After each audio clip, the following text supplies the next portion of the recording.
नमस्कार मित्र आणि मैत्रिणींनो.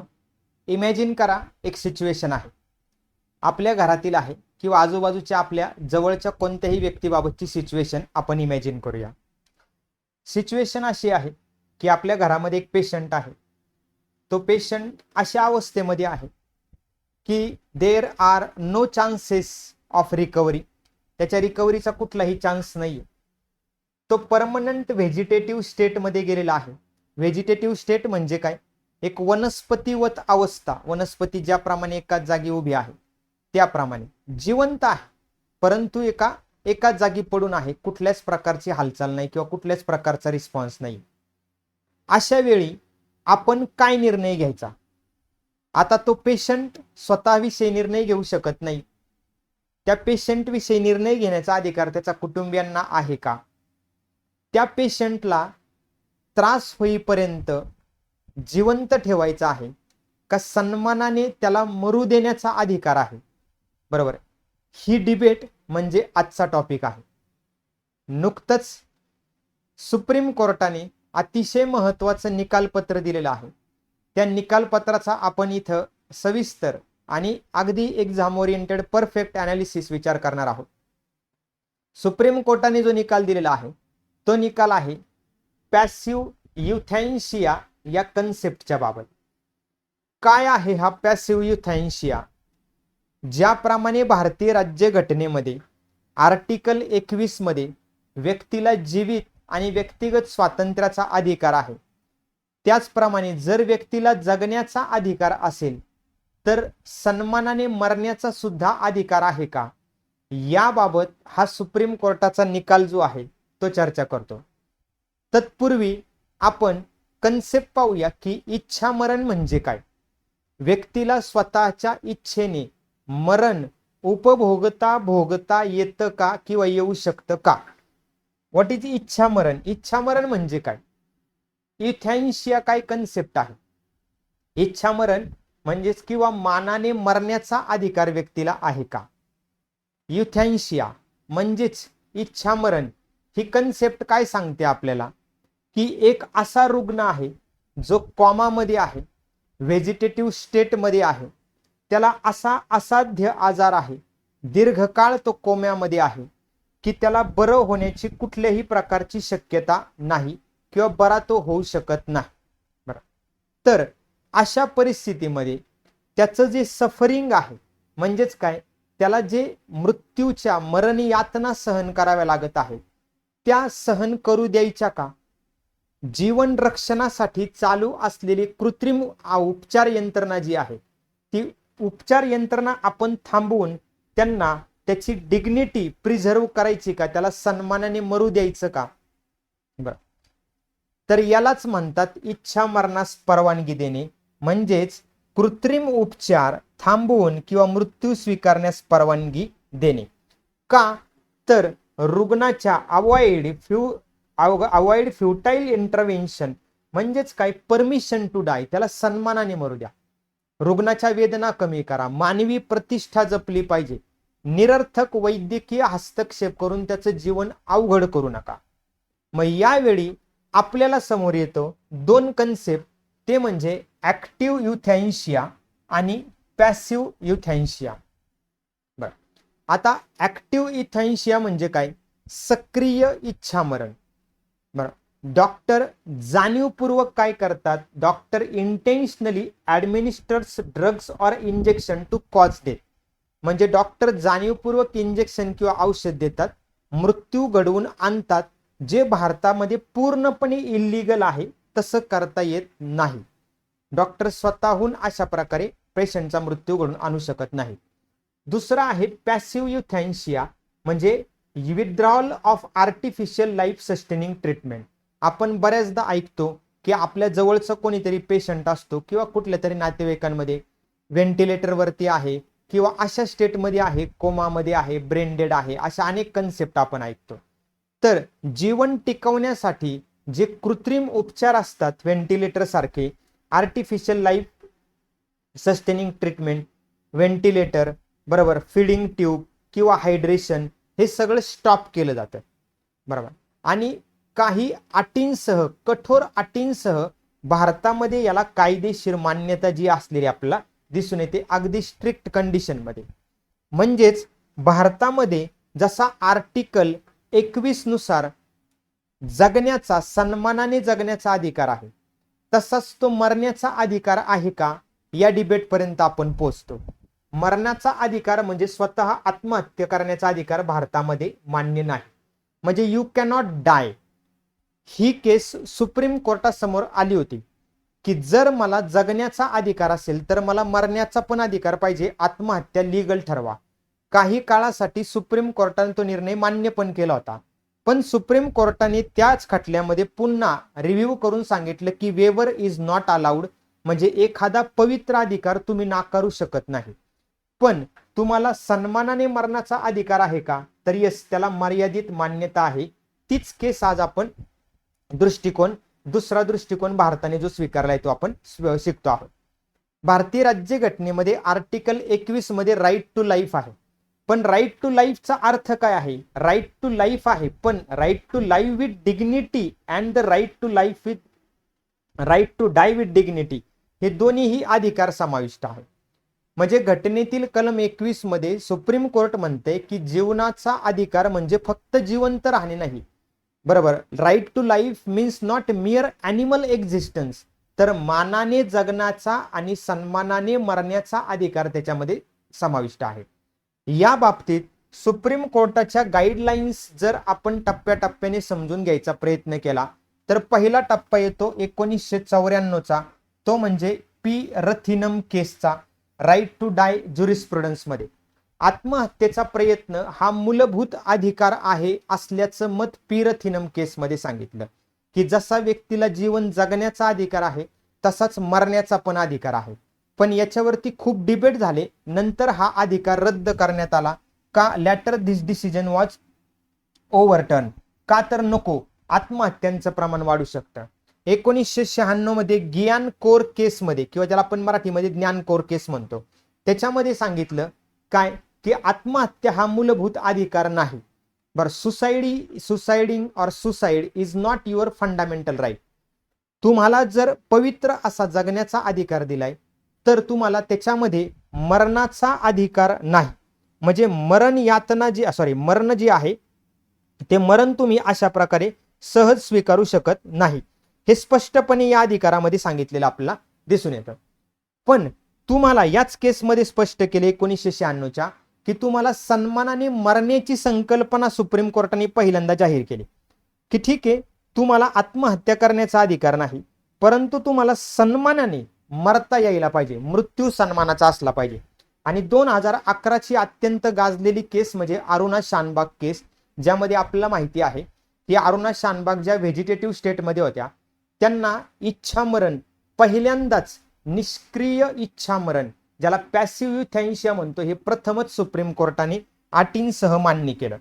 त्यासाठी हायकोर्टाची परमिशन आवश्यक मानली गेली आणि मेडिकल बोर्ड जी आहे, कमिटीची मत जे आहे ते आवश्यक केलं गेलं होतं. त्यानंतर सुप्रीम कोर्टाचा सर्वात महत्वाचा निर्णय येतो कॉमन कॉज केसमध्ये 2018चा. सुप्रीम कोर्टाने इथे निष्क्रिय इच्छामरण हे कायदेशीर ठरवलं. कायदेशीर ठरवलं म्हणजे काय, तर याच्यामध्ये सुप्रीम कोर्टाने सांगितलं की लिव्हिंग विल म्हणजेच ऍडव्हान्स डायरेक्टिव्ह हा वैध आहे. लिव्हिंग विल म्हणजे काय की मानाने मरण्याचा अधिकार हा कलम 21चा भाग आहे. पण त्याची प्रक्रिया अशी आहे की रुग्ण हा आधीच लेखी संमती देऊ शकतो. 2 वैद्यकीय मंडळे त्याची तपासणी करणार, दंडाधिकारी पडताळणी करणार, प्रतीक्षा कालावधीची वाट बघावी लागणार आणि मगच त्या व्यक्तीचे लाईफ सपोर्टिंग सिस्टीम काढून टाकणार. आणि त्या सगळ्या आधारावरती 2026ला म्हणजे काल सुप्रीम कोर्टाने निर्णय दिला, ऐतिहासिक निर्णय, की जर एखादी व्यक्ती 10 वर्षापेक्षा अधिक काळ वनस्पतीवत अवस्थेत असेल, म्हणजे कुठलीही हालचाल नाही किंवा कोमा स्टेजमध्ये आहे, तर अशा रुग्णासाठी clinically assisted nutrition and hydration, ज्याला CANH म्हणतात, ते काढण्याची परवानगी दिलेली आहे. कशी? याच्यामध्ये प्रश्न हा नाहीये की रुग्णाला मरू द्यायचं का, नो. तर प्रश्न हा आहे की ज्या रुग्णाची पूर्णपणे बरे होण्याची शक्यता अजिबात नाही, असं असताना त्याला कृत्रिमरित्या जिवंत ठेवणं किंवा कृत्रिमता वाढवत राहणं, त्याला आणखी यातना देणं योग्य आहे का? बरं, उपचार थांबवणे म्हणजे रुग्णाला टाकून देणे किंवा रुग्णाचा त्याग करणे नव्हे. फक्त वेदना कमी करण्यासाठी मानवतावादी दृष्टिकोनातून अधिक काळजी घेणं आवश्यक आहे. म्हणून या संदर्भात हे निकालपत्र आहे. घरात देखील एंड ऑफ लाईफ केअर जी आहे ते शक्य आहे, हे इथं मान्य केलेलं आहे. But what is clinically assisted nutrition and hydration? What is cash, काय आहे हे? तर याचा अर्थ होतो रुग्ण स्वतः खाऊ पिऊ शकत नाही, डॉक्टरांच्या देखरेखीखाली त्याला फिडिंग ट्यूब असते, IV इंट्राव्हेनस फ्लुइड म्हणजे नसांमधून अन्नद्रव्य दिलं जातं, म्हणजे नाकातून पोटामध्ये टाकलेली फिडिंग ट्यूब, शिरांमार्गे द्रव देणे, हे साधं काळजी घेण्यामध्ये येत नाही. तर हे मेडिकल इंटरव्हेन्शन आहे, तंत्रज्ञानावर आधारित वैद्यकीय उपचार आहे. मग सुप्रीम कोर्टाने हे CANH काढण्यास परवानगी का दिली? तर 2026च्या प्रकरणामध्ये सुप्रीम कोर्टाने काही महत्वाचे मुद्दे मांडले. त्यातला महत्वाचा मुद्दा आहे की रुग्ण जर कायमच वनस्पतीवत अवस्थेमध्ये असेल किंवा 10 वर्षापेक्षा जास्त काळ तो कुठलाही प्रतिसाद देत नाहीये, त्याला कुठल्याही पद्धतीने बरे होण्याची शक्यता सुद्धा नाहीये, उपचार फक्त जीवन कृत्रिमरित्या चालू ठेवण्यासाठी वाढवत आहेत, उपचार चालूच आहेत, वास्तविक मध्ये जीवनामध्ये त्याला उपचाराचा काही फायदा पण नाहीये, मग कुटुंब आणि वैद्यकीय समितीचं एकमत जर झालं की यस आम्हाला हे व्हेंटिलेशन सिस्टीम किंवा व्हेंटिलेटर सिस्टीम किंवा हे जे काही कृत्रिम सिस्टीम नकोय, तर अशा वेळी रुग्णाच्या हिताचं हे नाही, हे जर मत झालं तर बेस्ट इंटरेस्ट प्रिन्सिपल्स हे तत्व पुढे बघायचे. बेस्ट इंटरेस्ट प्रिन्सिपलचा वापर करून हे CANH काढण्याची परवानगी कोर्टाने दिलेली आहे. बरं, मग अशा वेळी सुप्रीम कोर्ट काय म्हणते की CANH ला साधी मूलभूत काळजी मानता येणार नाही, हे काही साधं नाहीये, हे फक्त डॉक्टर प्रिस्क्राईब करतात, तांत्रिक उपकरणांचा वापर केला जातो, वैद्यकीय निरीक्षण आवश्यक असतं, म्हणून इतर लाईफ सपोर्ट सारखं हे CANH विड्रॉल सुद्धा कायदेशीर असू शकतं. म्हणजे हे CANH विड्रॉल म्हणजे काढून टाकायचं असेल तर ते कायद्याच्या चौकटीतच काढून टाकायचं आहे. ते काढून टाकले त्याची सपोर्ट सिस्टीम म्हणजे रुग्णाचा त्याग करणे असा अर्थ नाही. बरोबर, रुग्णाला जी पॉलिएटिव्ह केअर आहे, म्हणजेच पॉलिएटिव्ह केअर म्हणजे काय, वेदना नियंत्रण आणि मानवतावादी काळजी दिलीच पाहिजे. पण वेदना कमी करणे, सन्मानाने मृत्यू येणे यासाठी जिल्हा स्तरावरती तज्ञ डॉक्टरांचं पॅनल तयार करा, 2 वैद्यकीय समितींचं मत घेऊन कुटुंबाची संमती घ्या, आणि यालाच त्यांनी म्हणलेलं आहे बेस्ट इंटरेस्ट प्रिन्सिपल. आणि त्या प्रकरणामध्ये प्रतीक्षा कालावधी माफ केला जाणार आहे, म्हणजेच लगेचच तुम्ही ती लाईफ सपोर्ट सिस्टीम काढून टाकू शकता आणि रुग्णाला सन्मानाने मरू देऊ शकता. केंद्र सरकारला याबाबत कायदा करण्याची सूचना दिलेली आहे. त्यामुळे भारतामध्ये अजून तरी याबाबत स्पष्ट कायदा नसल्यामुळे कायद्यामध्ये बरेच लूप होल्स आहेत. तर तिथं एक गोष्ट जी आहे ती आणखी बाकी आहे, फक्त सुप्रीम कोर्टाचं हे निकाल आहे. पण सुप्रीम कोर्टाचा निकाल हा भारतीय राज्यघटनेच्या कलम 141 नुसार संपूर्ण भारतभरातील न्यायव्यवस्थेवरती बंधनकारक असतो. त्याचप्रमाणे हे प्रिन्सिपल्स पाळणं सुद्धा आता बंधनकारक आहे. मग प्रायमरी आणि सेकंडरी मेडिकल बोर्ड जी आहे, रुग्णाची वैद्यकीय स्थिती अपरिवर्तनीय असल्याची खात्री पटणार की रुग्ण बदलू शकत नाही. कुटुंबाची एकमताने संमती पाहिजे. पेन मॅनेजमेंट आणि पॉलिएटिव्ह केअर या सगळ्या गोष्टींचा विचार होणार. त्याच्यामध्ये या संदर्भात समर्थन करणारे मुद्दे असे आहेत की जर तुम्हाला सन्मानाने मृत्यू येऊ दिला तर तुमच्या मानवी प्रतिष्ठेचं जतन होतं. निरर्थक वेदना नकोय. काही लोकांना त्या मरण यातना आतून होत असतात, आपण पाहू समजू शकत नाही. सर्वात महत्वाचं म्हणजे कुटुंबावरचा आर्थिक भार कमी होतो आणि व्यक्तीची स्वायत्तता जी आहे, ऑटोनॉमी जपली जाते. बरं, पण याच्या विरोधातील मुद्दे सुद्धा आहेत की जीवन इतकं पवित्र आहे की तुम्ही असं ते इंटेन्शनली संपवू शकता का? गैरवापर होण्याची पण शक्यता आहे, की डॉक्टरांनी मत बनवलं, कुटुंबाने मत बनवलं, हा जगूच शकत नाही, कदाचित तो जगू शकला असता. मग गैरवापरण भारतामध्ये जसं PCPNDT ऍक्टचं झालं तसं होऊ शकतं का? डॉक्टरांच्या भूमिकेमध्ये नैतिक संघर्ष आहे, कारण प्रत्येक डॉक्टरचं हे नैतिक कर्तव्य आहे की पेशंटला शेवटच्या स्टेजपर्यंत जिवंत किंवा नीट करण्यासाठी धडपड करणे. मग हे इथिकल डायलेमा तयार होते. गरीब रुग्णांवरती दबाव येऊ शकतो की असा निर्णय घ्या. मग त्यामुळे या निर्णयाबाबत थोडंसं कायदेशीर स्पष्टता असणं गरजेचं आहे, कारण निष्क्रिय इच्छा मरण हे वैद्यकीय देखरेखीखाली कायदेशीर अटींच्या खाली मानवी प्रतिष्ठा सेंट्रलाइज करून बरे होण्याची शक्यता नसतानाच घेतलेला निर्णय आहे. ती आत्महत्या नाही. आत्महत्या ही वैयक्तिक बेकायदेशीर कृती आहे. ती अनेक कारणांमुळे होऊ शकते आणि तिथं बरे होण्याची शक्यता पण असते. बरं, मग हे पॉलिएटिव्ह केअर काय, की जिथं जीवन वाढवणे हा उद्देश नाहीये, तर वेदना कमी करणे आणि आराम आणि सन्मानाने मृत्यू येऊ देणे ही कन्सेप्ट आहे. आता जर आंतरराष्ट्रीय पातळीवर आपण तुलना केली तर अशा प्रकारचे कायदे नेदरलँडमध्ये सक्रिय इच्छा मरण आहे थेट. बेल्जियममध्ये सुद्धा कायदेशीर आहे इच्छा मरण. कॅनडामध्ये मेडिकल असिस्टन्स इन डाईंग कायदेशीर आहे. अमेरिकेमध्ये काही राज्यांमध्ये फिजिशियन असिस्टेड डेथ आहे. आणि भारतामध्ये आता सुप्रीम कोर्टाच्या परवानगीने निष्क्रिय इच्छा मरण काही अटींसह दिलं जातं. याच्यामध्ये बरोबर काही नैतिक दृष्ट्या विचारवंतांनी उपयोगितावाद सांगितला, की जास्तीत जास्त आनंद आणि वेदना कमी करून मृत्यू आला पाहिजे. जॉन स्टुअर्ट मिलने स्वातंत्र्यवादी दृष्टिकोन सांगितला, की स्वतःच्या जीवनाचा निर्णय स्वतःला घेता आला पाहिजे.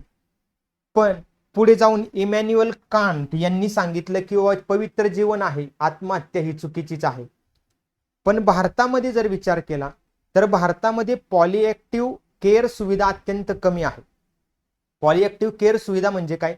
असाध्य आजार किंवा जीवनाच्या शेवटच्या टप्प्यात असलेल्या रुग्णांसाठी वेदना कमी करणे, मानसिक भावनिक आधार, सन्मानाने जीवनाचा शेवट घडवणे ह्या कमी आहेत. लोकांमध्ये जागरूकता फार कमी आहे. कायदा स्पष्ट नाहीये, त्यामुळे गैरवापर होण्याची भीती आहे. त्यात भारतामध्ये धार्मिक आणि सांस्कृतिक विश्वास असा आहे की जीवन आपल्या हातामध्ये आहे, ते पवित्र जीवन आपण दुसऱ्याच्या हातामध्ये ढकलू शकत नाही. मग यामध्ये आणखी एक्स्ट्रा कन्सेप्ट येतात, ते म्हणजे लिव्हिंग विल. व्यक्ती आधीच लेखी स्वरूपात नमूद करून सांगते की भविष्यामध्ये जर मी कोमामध्ये गेले किंवा असाध्य आजार झाला तर मला कोणते उपचार द्यायचे किंवा कोणते उपचार द्यायचे नाही. त्यामुळे त्याची पर्सनल डिग्निटी जी आहे ती जपली जाते. आणि 2026च्या सुप्रीम कोर्टाच्या या निर्णयाचं अत्यंत कोर प्रिन्सिपल आहे बेस्ट इंटरेस्ट प्रिन्सिपल, की डॉक्टर कुटुंबानी वैद्यकीय परिस्थिती लक्षात घेऊन निर्णय घेतात. रुग्णासाठी सर्वात योग्य आणि मानवीय दृष्टिकोनातून फायदेशीर काय आहे. की प्रश्न हा नाहीये, पुन्हा एकदा ऐका, की रुग्णाला मरू द्यावं का. प्रश्न हा आहे, या अवस्थेमध्ये त्याच्यावर कृत्रिम उपचार चालू ठेवणं हे रुग्णाच्या हिताचं आहे का. भारतामध्ये निष्क्रिय इच्छा मरणाच्या प्रकरणामध्ये लिव्हिंग विल जर नसेल तर रुग्ण डिसिजन मेकिंग कॅपॅसिटीमध्ये जर नसेल तरच सुप्रीम कोर्टाने मानाने सन्मानाने मरण्याचा अधिकार देताना हे तत्व जे आहे हे तत्व आता वापरलेलं आहे. आणि निश्चितच काय पाहिलं जाईल, बरं होण्याची शक्यता आहे का, वेदना किती आहेत त्याला, जीवन पूर्णपणे मशीनवर त्याचा अवलंबून आहे का, मानवी हक्क, जीवनाची गुणवत्ता, मानसिक वेदना, राज्यघटनात्मक मूल्य, right to life with right to die, सामाजिक घटक, कुटुंबाची भूमिका, आर्थिक भार, या सगळ्या गोष्टींचा निर्णय जो आहे तो इथं अत्यंत महत्वाचा असणार आहे. आणि अशा वेळी भारतामध्ये आणखी अशा कुठल्या केसेस आहेत का की ज्या तुम्हाला ऐकायला आवडतील, किंवा आणखी अशी काही माहिती आहे का ज्या विषयावरती तुम्हाला स्पष्टीकरण दिलेलं आवडेल, हे आम्हाला कमेंट बॉक्सद्वारे नक्की कळवा. धन्यवाद.